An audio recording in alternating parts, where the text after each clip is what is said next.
শহীদ president Ziaur Rahman শুধু একজন রাষ্ট্রনায়ক ছিলেন না, তিনি ছিলেন বাংলাদেশের বহুদলীয় গণতন্ত্রের পথিকৃৎ। তারই আদর্শে আবারও দেশে গণতন্ত্র ফিরে আসবে এমন প্রত্যয় জানালেন রাজশাহীর সাবেক মেয়র মিজানুর রহমান মিনু।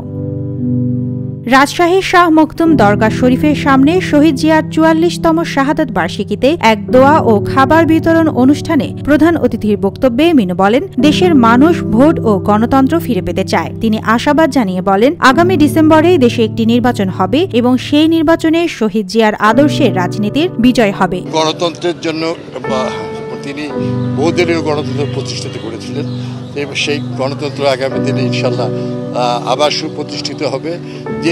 যেভাবেই বলুক না কেন, বাংলাদেশের মানুষ নির্বাচনের জন্য তারা অত্যন্ত তাকিয়ে আছে। আমরা আশা করছি যে আগামী ডিসেম্বরের মধ্যে ইনশাল্লাহ বাংলাদেশে নির্বাচন হবে এবং শহীদ জিয়ার আদর্শের সৈনিকদের আল্লাহ সুযোগ দিলে বাংলাদেশের স্বাধীনতা সমুদ্র রক্ষা করা হবে। তারেক রহমানের নেতৃত্বে শহীদ জিয়ার আদর্শে স্বনির্ভর গণতান্ত্রিক বাংলাদেশ করার প্রত্যাশাও ব্যক্ত করেন তিনি। অনুষ্ঠানে আরও বক্তব্য রাখেন রাজশাহীর বিএনপি ও মুক্তিযোদ্ধা দলের নেতারা। তারা বলেন, শহীদ জিয়ার জীবন ও আদর্শ আজও প্রাসঙ্গিক। এছাড়া রাজশাহীর মোহনপুরেও শহীদ প্রেসিডেন্ট জিয়ার মৃত্যুবার্ষিকী যথাযোগ্য মর্যাদায় পালন করা হয়েছে। আলোচনা সভা, রক্তদান কর্মসূচি ও দোয়া মাহফিলের মধ্য দিয়ে দিনটি স্মরণ করে বিএনপি ও অঙ্গ সংগঠনগুলো।